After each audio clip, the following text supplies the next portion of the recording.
So here we all are traveling this highway we call life. We are all trying to get to a place we believe is our destiny. One of my all-time favorite scriptures is Proverbs 16:9. In a man's heart, he plans his course, but the Lord establishes his steps. And Proverbs 19:21. Many are the plans in a person's heart, but it is the Lord's purpose that prevails. We all make plans for our lives. Some of us may have developed a plan as early as high school or maybe college. You know the plan. I'm going to be a fill in the blank. We may take the required courses, go to the right schools, begin our careers, and then it happens. We hit a roadblock. This was not in the plan. I put this into my GPS last night. I double checked with Waze and Apple Maps. They all said the same thing. It would take me this amount of time to get there. But now it is saying it will take double the time. There is a roadblock and it's rerouting me. I don't know about you, but rerouting does not make me happy. I've lost control. It's slowing me down. Why me?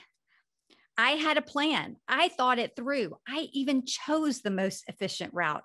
But for some reason, I've been sent on a detour. Recently, I had the joy of reading a book written by Tony Evans, a pastor out of Texas, titled Detours, The Unpredictable Path to Your Destiny. In his book, Tony defines detours as distractions from the originally intended route that we want to go. Detours are unexpected, out of the way. They take you longer. When we look at scripture, it's clear that God has always sent people on detours. Moses was on a detour for 40 years, Abraham for 25, and most of Tony's book outlines the detour of Joseph. For Joseph to reach his destiny in Egypt, he would be sold into slavery by his brothers, spend some years in prison before his gift of interpreting dreams would lead him to his destiny. God creates detours on purpose. And then sometimes our own poor choices take us on a detour. In both cases, God uses these detours to make us better and to prepare us for our destiny. As I read each and every page of this book, I just laughed at myself, shook my head and said, wow, you have taken me on quite a few detours, haven't you, God? But through those detours, some I created on my own by my own poor choices, and others God created, it is obvious that He was working on me, making me a better me, constantly preparing me for what He sees as my ultimate destiny. I won't share with you all the detours of my life, not enough time to do that, but let me walk you through some highlights, and I think you will be able to relate. At 15, I discovered I had a passion for writing. So I joined the school newspaper and my career path was set. I was going to be a reporter. And as a side note, journalism today is not what journalism was then. So I would set my sights on studying journalism at UGA. Well, as a daughter of lifelong Methodists, the fall of my senior year in high school, I went with them to a South Georgia Methodist conference meeting that just happened to be held at Andrew College, a very small Methodist junior college in Cuthbert, Georgia.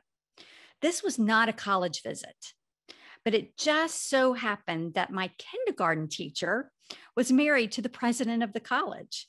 And yes, somehow she remembered me.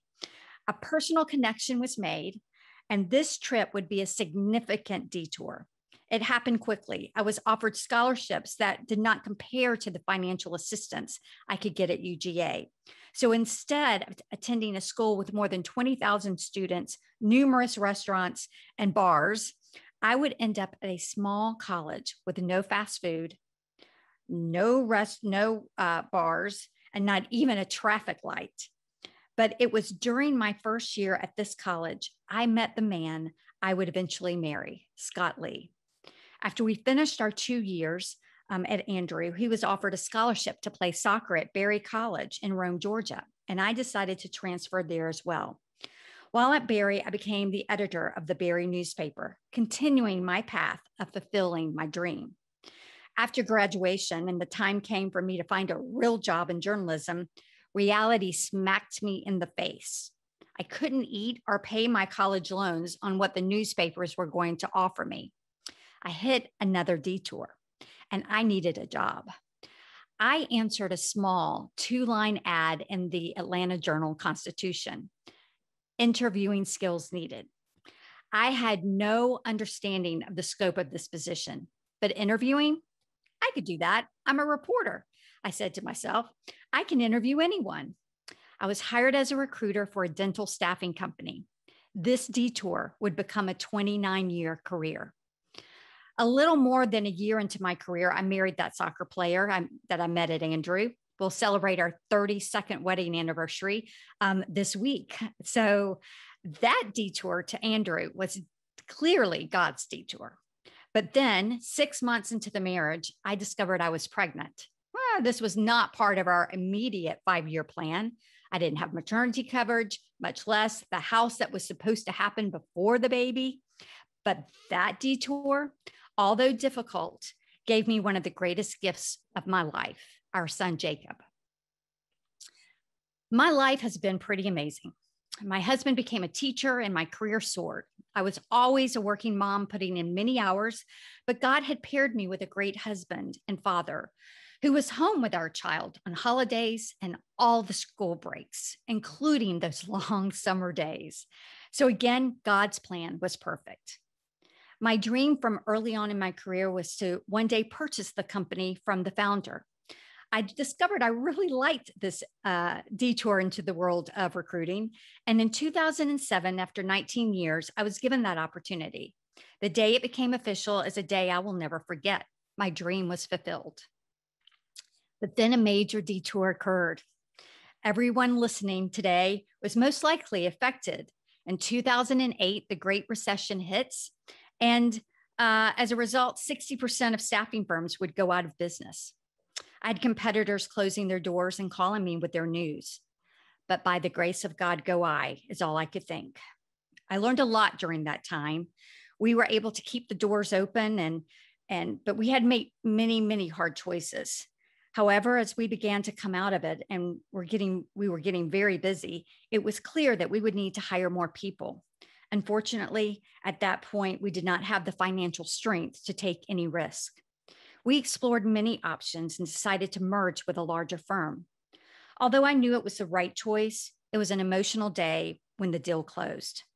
Although we had not shut our doors and we would continue, I did feel a great sense of failure.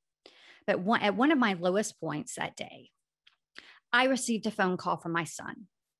He had received not one acceptance, but 2 acceptances to dental school that very day. At that moment, I realized this detour that I had taken at that time, almost 25 years prior to this career in dental and medical staffing, was worth it all if it helped my son, even in a small way, determine his life's path. I was reminded again that this was not my plan, it was God's, and it was perfect. So almost 4 years into the merger, this last detour had been pretty successful. I had some of my most considerable earning years. And although I'd given up control of the business, I still had a seat at the table. But during this time, I learned not everyone made decisions the way I thought they should be made. In this larger company, I was exposed to many different management styles and a very different culture. During this time, I was learning even more that would eventually prepare me for my next steps. Things were good for me. They were okay, but suddenly it seemed I became miserable in my day-to-day life. Something that I could at one time let roll right off my back bothered me. I began to be more frustrated and dreaded walking into the office each morning. What's going on here? I'm always the cheerleader, I thought to myself. What has happened? I began to pray for peace and clarity. I prayed that God may make it perfectly clear what I was to do with this next stage of my life. I was in my early 50s, an empty nester, healthier than I had been in my 20s and 30s, with a lot of energy.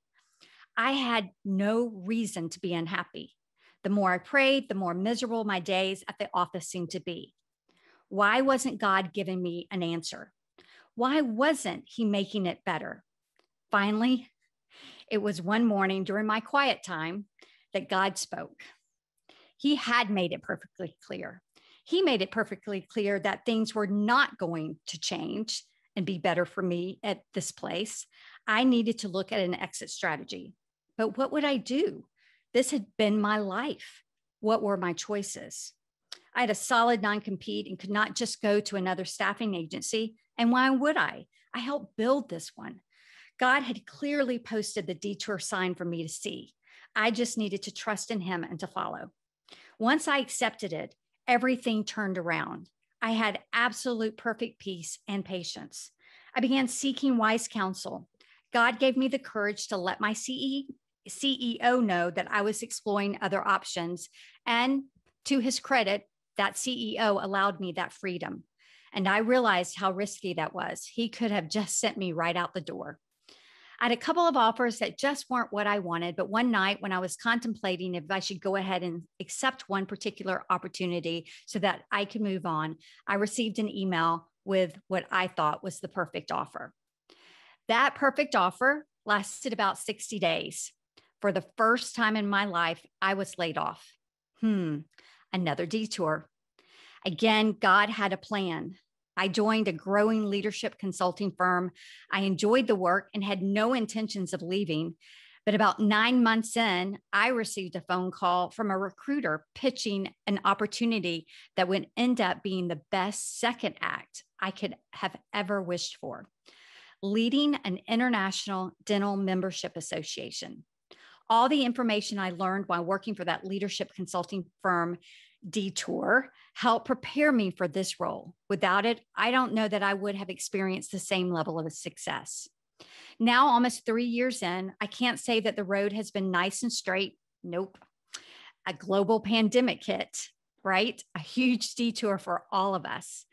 This dental nonprofit just also happens to be the only dental membership association with its sole focus as infection control education. Our road this past year was one of many switchbacks and roadblocks. However, I faced each challenge with confidence because I now recognize when God gives me a detour. Throughout this time, I have allowed myself to be more open to improvement. I want him to keep working on me so that he may lead me to fulfill the destiny he has planned for me.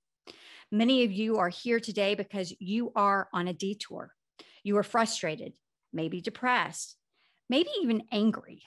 Instead of looking at it as an interruption or an inconvenience, stop, reframe it all, and look at it as an opportunity to let God work on you. Give him the controls to your life. Remember, detours develop your character. When there are delays, these allow God to prepare the people you will impact so that they are ready when you connect with them. Your destiny is never only about you. Sometimes your detours and delays are not explicitly tied to you. Many times they are linked to the people or situations that need to be ready for you. Tony Evans shares in his book that I greatly recommend to all of you these words of wisdom. Sharpen your faith, hone your skills, see his face, and he will move you from detour to destiny. Keep your eyes wide open, recognize the detours, and learn to embrace them because God has a way of ushering you to your destiny, and it can happen suddenly when you least expect it. Thank you so much for your time today and giving me this opportunity to reflect on my own life and be reminded that he is always there with us. Thank you.